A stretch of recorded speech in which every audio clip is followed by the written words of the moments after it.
What are you saying no to so you can say yes to something more important? Annie Duke is a former professional poker player, and she talks about quitting as a decision tool.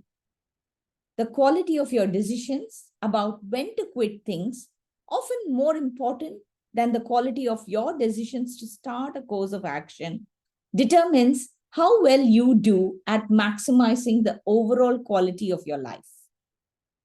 I was thinking about it when I was reading about Glow London's chief executive, Emma Harris.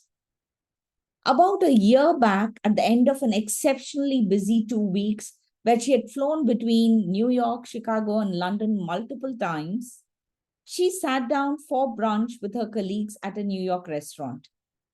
She had kept up her exercise regime during all this travel, running by the Hudson River and also doing high intensity classes in a hotel room.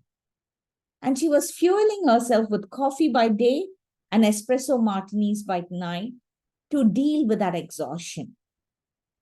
So, on this particular day when she was having brunch, Emma stood up to go to the bathroom, slid back down into her chair, started turning blue, and then stopped breathing. Her colleagues looked around in panic and shouted, "Is there a doctor in the room?" Miraculously, 3 people raised their hands and administered CPR until the ambulance arrived in just 7 minutes, which is a really unusually fast time for New York. Medical staff, however, were shaking their head as they worked on her in the ambulance. That night, they told her family to expect the worst. After an emergency heart surgery and 8 days in intensive care, Emma is now fully recovered, albeit with a defibrillator on her side to shock her quickly if something happens again. Now, this story might not sound anything to do with leadership, but here's the thing. The cardiac arrest was idiopathic, which means it happened spontaneously. Emma had a healthy heart, no genetic conditions, was very fit, had a low cholesterol reading, and the medical professionals were not sure why it happened, but they suspect it was a perfect storm of stress. Looking back, Emma is not surprised because, as well as her busy CEO life, she also was a chair of a marketing academy foundation. She was on the board of a social media agency. She has 4 children ranging from 5 to 21, and she was an active member of the PTA, was a class rep. And as she describes herself, I'm always the first one to put my hand up to help. When she was in the ICU, she posted a message on LinkedIn urging other CEOs to slow the beep down.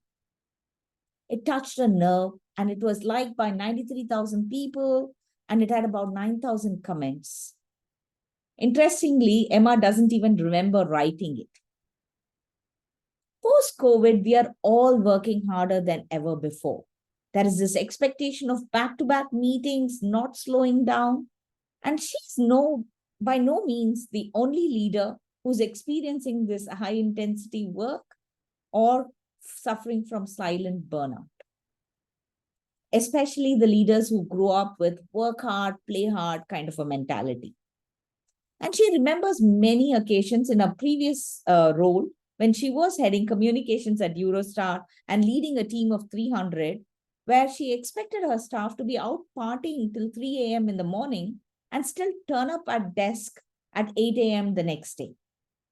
And she realizes now that she was not thinking about the impact that it would have on other people. Her own brush with death has left her reassessing the system, and she realized that 95% of the pressure was actually self-imposed. So she has made some changes, right from ensuring that she has a 4-day work week. She's got days where there are meetings free. She's reduced her commitments in terms of doing a lot of those extra things that she was doing. She's now a board advisor rather than being an executive. And she's also employed a nutritionist and is taking care of her strength training. But more importantly, generally, she's much calmer and is able to keep things in perspective. As she says, recently she had an issue with a client where a big piece of design work that they had created was loved by the client's chief marketing officer, but not by the CEO. In earlier times, she would have just jumped onto a train, got to the CEO, tried explaining. Now she says these things happen. And she's urging others also to say no more often.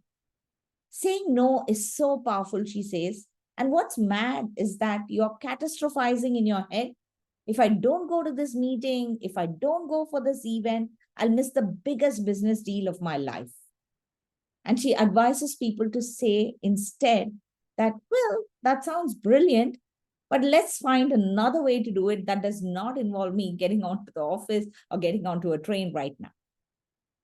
And it's not about slowing down to be less effective. It's about slowing down to be better. And that is high performance. As Emma says, my biggest business lesson, leadership lesson is that nothing is more important than looking after yourself. So I ask you, what are you saying no to so you can say to yes to something more important, which is your health? Do share in the comments.